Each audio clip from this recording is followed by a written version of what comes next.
qué ellos no combaten la distribución del fentanilo en Estados Unidos? Los carteles de Estados Unidos que se encargan de distribuir el fentanilo, ¿por qué no atienden su problema grave de descomposición social? ¿Por qué no atemperan el incremento constante al consumo de las drogas? El problema de las mafias, narcos, drogas y adictos en Estados Unidos no es un simple juego de palabras.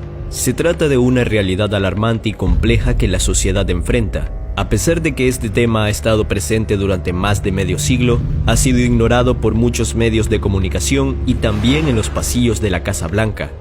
Esta crisis ha afectado a millones de personas y los resultados obtenidos para frenar el tráfico de drogas hasta ahora son desalentadores.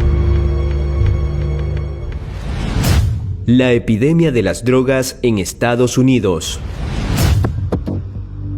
La realidad que casi nadie ve del país norteamericano es cientos de consumidores en estados deplorables por su adicción a los estupefacientes como el fentanilo, heroína y todo tipo de opioides. Declarado como el campamento de los drogadictos al aire libre, Filadelfia ha sido el punto de encuentro para miles de personas con problemas de adicción que caminan deambulando a manera de muertos vivientes en todas las calles, siendo una situación incontrolable para las autoridades que continúan buscando a los culpables fuera de las fronteras de su país. Estados Unidos, ¿el país sin carteles de la droga? Allá se distribuye esta droga y no se sabe de decomisos ni de detenciones a los que se dedican a su distribución, pero se les hace fácil culpar a México de manera injustificada por politiquería, por hipocresía. De acuerdo al escritor mexicano Jesús Esquivel, la manera de operar de los traficantes en Estados Unidos es muy diferente y manejan un perfil distinto a la imagen del estereotipo de narcotraficante latinoamericano. En una sociedad económica y tecnológicamente desarrollada como en Estados Unidos, no hay carteles, sino pandillas y narcotraficantes independientes. Mientras un cartel mueve toneladas de estupefacientes al entrar al país, son miles de estadounidenses los que se encargan de repartir esas toneladas en partes cada vez más pequeñas, como si se tratara de una telaraña que crece sin control alguno. El gobierno de Estados Unidos y la narcopolítica.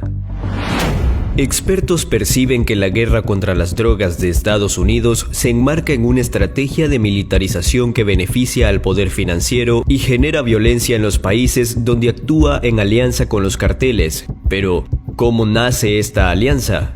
El narcotráfico y la política se inició en la guerra de Vietnam, cuando la CIA utilizó aviones para transportar opio y financiar la guerra en Laos y Camboya, que luego se convirtió en una guerra farmacológica, donde los soldados estadounidenses se suministraban una variedad de drogas como heroína y LSD, detalla el investigador Lucas Kamiensky.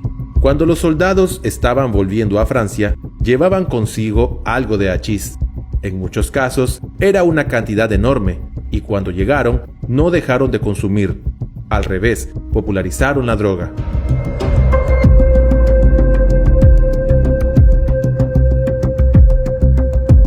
La propia DEA se sentaba a negociar, a platicar, a conversar, a intercambiar información con el cártel de Sinaloa.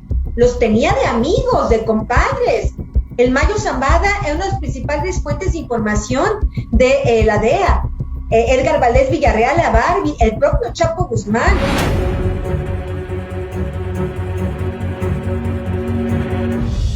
Según el periodista colombiano Alfonso León, la relación entre el narcotráfico y la política se mantuvo en las guerras ilegales y coloniales de la nación norteamericana, y en la década de 1980, la CIA transportó cocaína y crack a través de los carteles del narco en Colombia y México para financiar a los Contras, un grupo mercenario que luchaba contra el gobierno sandinista en Nicaragua.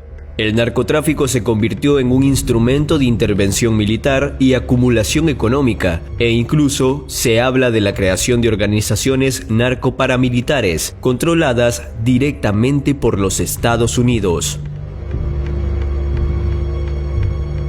Incluso una investigación publicada en San José Mercury News explica que la Central de Inteligencia Americana, CIA, estuvo involucrada en la creación de la epidemia del crack en barrios afroamericanos de los Estados Unidos.